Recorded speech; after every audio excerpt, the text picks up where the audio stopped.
Hello, beautiful people. Today we're here to talk about how can I be more innovative at work. Just a quick FYI, this is one of my favorite topics. I've actually written a book on this, so I'm really happy talking to you about this, and I'm really happy that you're asking this question. As you think about how can you be more innovative at work, ask yourself whether or not you understand that being innovative isn't about the big ideas, but it's actually about small incremental improvements. If you think innovation is just about research and development and it's an ivory tower space that is outside of your hopes or aspirations, then you're missing the opportunity to be able to innovate yourself. If you want to be seen as being more innovative fast, you can stop waiting for permission to be told that you can innovate, and you can start really beginning to make powerful offers. At the end of this video, I would love you to be able to understand that innovation isn't an innate skill that you're born with, that it's actually a practice that you can build slowly, consistently over a lifetime, and you can get better and better at it. I want you to know how you can begin to create innovation through small incremental changes and powerful offers. I also want you to learn how collaboration can actually accelerate innovation because it creates magnificent feedback loops. I want you to adopt a new mindset to thinking that innovation is something that other people do, to understanding that by nature of being a human, innovation is something that you can do and are very capable of doing.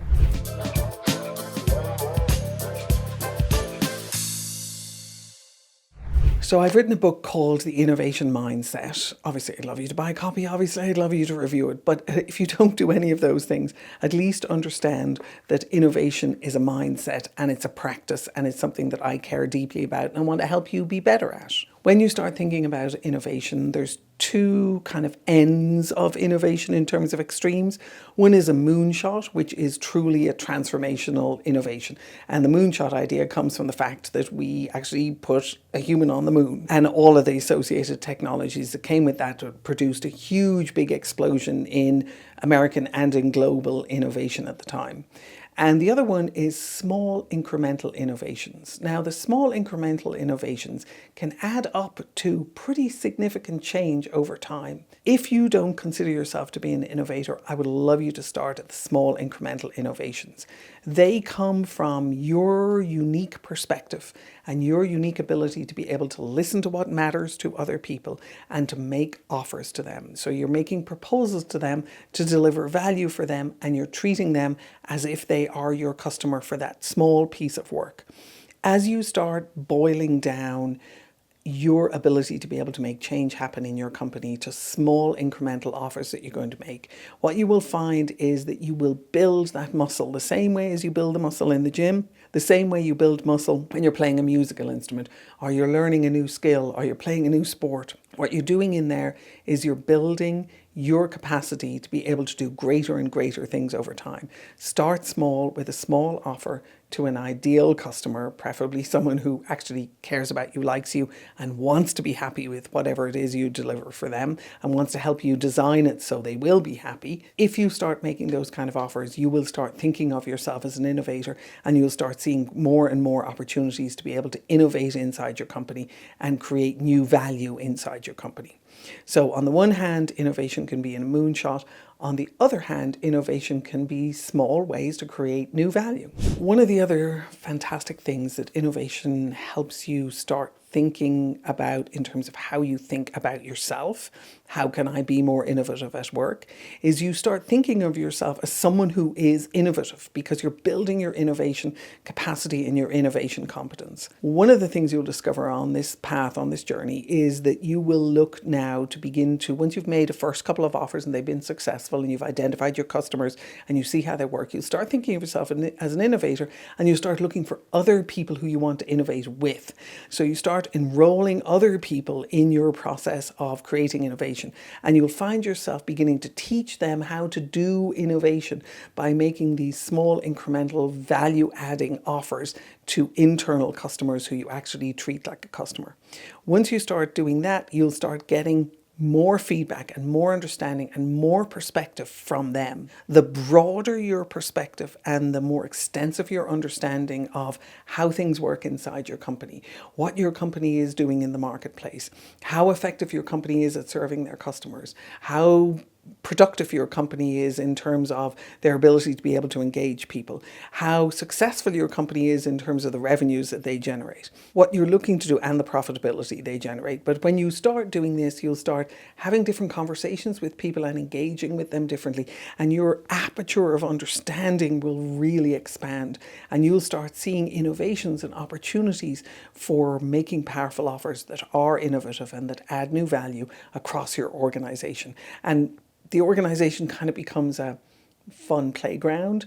You'll also learn how to be able to manage the political side of that, which is making sure you have the right people on board, making sure you have the right people informed, making sure your boss is fully aligned with what it is that you do, making sure that you understand the metrics and the value that you're producing and you can quantify it and write about it. So you begin to build out a whole lot of other skills that are very powerful leadership skills based on just this one simple act of saying, I would like to be more innovative at work, and I am going to start putting that into practice, and I'm going to start learning how to do it. We all as human beings have the ability to be able to be creative. If you ever try negotiating with a 2-year-old, and I strongly recommend if you have a 2-year-old knocking around anywhere, absolutely go and see if you can negotiate with them. They are some of the most phenomenal negotiators I've ever come across. As you start thinking about how you innovate, what you're going to end up doing is you're going to end up building your negotiation capacity. Now, I don't think of negotiation in this particular case as being, I'll do this if you do that, which is kind of where the 2-year-olds are at, and they're brilliant at it. But I think of it in terms of how do we design together what it's going to take for the internal customer to be satisfied, and for me as the person who's delivering the work and doing the work, as the performer, so to speak, how do I actually build an understanding of what satisfaction means for them, and how do I make it so that they are going to be delighted with what it is that I do. You'll start building your negotiation capacity as well, and your negotiation capacity will now also push you to understand, hey, what are the goals of the company? What are the goals of my group? What are the goals of my team? What are the goals of my department? How are they measured? Who measures them? Who reports on them? How do I get to understand them better? How do I get to be able to measure what I'm doing against some of those? Are there metrics missing that I don't have right now that I need to introduce in order for me to be able to measure the value of what it is that I'm bringing, and for my customer to be able to say that they're satisfied? So as you start doing this, how do I be more innovative at work? You'll also start building your negotiation capacity. You'll also start building your understanding of how the organization functions and how it measures itself and how it understands value. If you're going to think about innovating and you want to be more innovative at work, you also have to get really good at failing. So fail fast and fail often has been a motto for innovation teams, for a number of innovation teams for quite a while. Because what you want to do is you want to be able to fail, not intentionally. Obviously, failure is something that you hadn't planned for and you didn't want to have happen. But when it does happen, how fast can you recover from it? So if you fail and then you go into a slump for 6 months and go home and beat yourself up every single evening and think that work is utterly miserable, you're never going to learn how to be able to be an innovator. If you're going to learn how to be an innovator and learn how to practice innovation more at work and be more innovative at work, you really need to learn how to be able to also be a lot more resilient and how to be able to put the failures behind you. So Edison was the one who said, I wasn't necessarily successful in innovating a light bulb, even though that's exactly what he did. Was he said, I was really successful in having 10,000 failures and learning from them before I went on to the final thing that was actually valuable for the whole of humanity. So if you think about your failures, and I know everyone says think about your failures as learning opportunities, it's really hard to do that. But if you think about your failures as an inevitable part of you becoming an innovator, then you'll simply say, yep, it happened, move on. What can I learn from it? And you'll do that 1,000 times or 10,000 times, depending on how big your innovation is. But you will do that. And what you will learn how to do is how to communicate it, how to be able to get your boss to understand what you've learned from the process, why it happened in the first place, how to engage with your customer around a breakdown or a failure that happened, what it means for your project timeline. You're going to learn a whole lot of skills and competencies that you wouldn't otherwise learn if you weren't putting yourself in the place of how do I get to be more innovative. One of the other cool, fun things about saying, hey, I want to be an innovator, I want to be more innovative at work, is that it pretty much demands that you start looking for role models, for other people who are innovators, for other people who think innovation's cool and fun and want to engage in it and play with it. Now, there are a lot of people out there who are what I call the ideators, who believe in the gospel of innovation's all about big ideas. Yes, it is, but not. It's not only about big ideas. As you get started in looking to be more innovative and you make this particular mountain more climbable for yourself,